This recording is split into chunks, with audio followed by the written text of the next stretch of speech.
Reporting for Grts News, I am Fatijani Mbaye.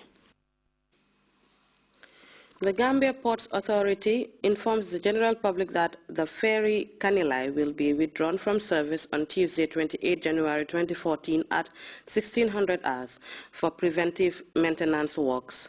A media release from the GPA says normal ferry service will be restored on Thursday, 30 January 2014. Munazamat al-Dawa al-Islamiyya, under the leadership of the charity's regional director on Friday, presented 500 bags of cement and 200 bags of rice to the National Disaster Management Agency under the chairmanship of His Excellency, the President, Sheikh Professor Alhaji Dr. Yaya AJJ Jammeh. The donation was received on behalf of the President by the Minister of Health and Social Welfare. Rahibite reports. As part of its support to the country's development endeavors, Munazamat al-Dawa al-Islamiyya once again demonstrated a hand of support to disaster victims by donating 500 bags of cement and 200 bags of rice to the National Disaster Management Agency.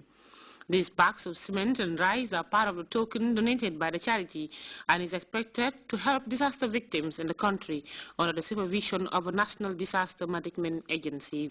This move is not the first of its kind, with Munazamat al-Dawa al-Islamiyya already known for its immense contribution to the various sectors in the country, among which disaster is key. We will continue to look around, we will continue to explore opportunities like this in order to call all Gambians, individuals, institutions to come up and give support to the National Disaster Management Agency. It is not the National Disaster Management Agency that benefits, it is the people and the people that need it. So on that note, I would call on the whole Gambian people with the capability to help the National Disaster Management Agency to come out and help, secure the lives of people that dearly need, security. So on that note, and on behalf of the President, His Excellency, and Commander-in-Chief of the Armed Forces, Sheikh Professor Alhaji Dr. Yaya AJJ Jammeh, I would once again thank you very much for the support, and I please promise that these items would be put into the use. Since its establishment in the country in 1992, Munazamat has been working and complementing the efforts of government in several areas. This donation, as explained by Ibrahim Hassan Cham, the head of the Dawa and the Department of Social Welfare of the organization, came from the support of their Qatari partners. Hassan, who spoke on behalf of their regional director, Mohammed Muhmin Mahmoud, said this also formed part of their Islamic responsibility. Close to 30,000 people are said to have been affected by disaster in 2013. In light of that, such a gesture will come as a huge consolation to them. We thank you for such generosity, as I remember that just 1 month ago, a few days before Christmas, Munazamat al-Dawa al-Islamiyya donated $5,000 and 15 computers to Yahya Jammeh Islamic Institute in the Gambia, in Islamic University in the Gambia. In June 2012, Munazamat also donated 125 kVA generator to the Ministry of Health and Social Welfare for the supply of power to health facilities in the West Coast region, as well as 1,000 bags of rice to the Gambia government, received by Her Excellency, the Vice President of the Republic of the Gambia, on behalf of the government. These bags of rice and cement are expected to be transported to the National Disaster Management Agency, under whose supervision they are to reach the expectant beneficiaries. Rohibite, Grts News. We will be back with news from outside the Gambia after this break.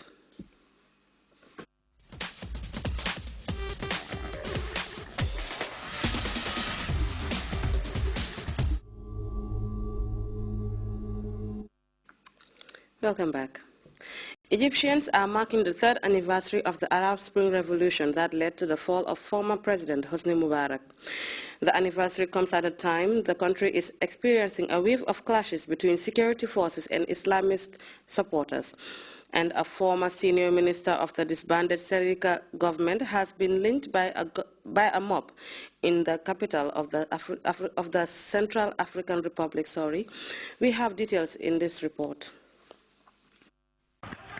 Young Egyptian Islamists wanted to hold a demonstration to celebrate the 3rd anniversary of the 2011 revolt that led to the fall of Hosni Mubarak. But the center of the capital, Cairo, was totally blocked off by security forces who fired tear gas and shot into the air to disperse the crowds. Dozens of people were arrested.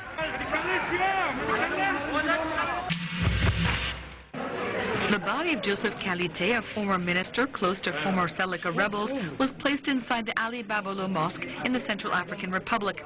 He was killed by young people wielding a machete in the center of the capital. They only killed him because he was a high-ranking member of the Muslim community. Despite appeals by the new president, violence is spreading throughout every part of the capital, and international intervention forces are overwhelmed. Acts of vengeance against the Muslim community, which has been accused of backing the rebels, is widespread, as are reprisals by former Seleka rebels who are going on rampages in Christian neighborhoods.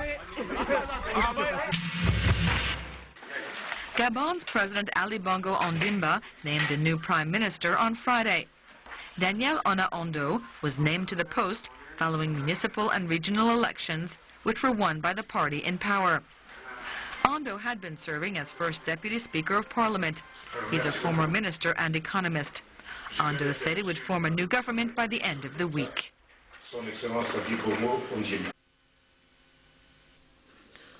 Authorities in Brazil have stepped up their fight against illegal logging with the institution of a special unit tasked with helping protect the country's vast forest cover. Statistics saw a rise in the number of trees being felled in the Amazon area. We have details in this report. The Amazon rainforest is a treasure for the planet, a treasure Brazilian authorities are having a hard time protecting. After a decade-long pause, illegal logging has resumed. In 1 year, cleared areas increased by 30%. Environmental police recently launched a crackdown on illegal sawmills. In this lumberyard, there are no ID tags, which are a requirement. The owner says he doesn't have the documents with him.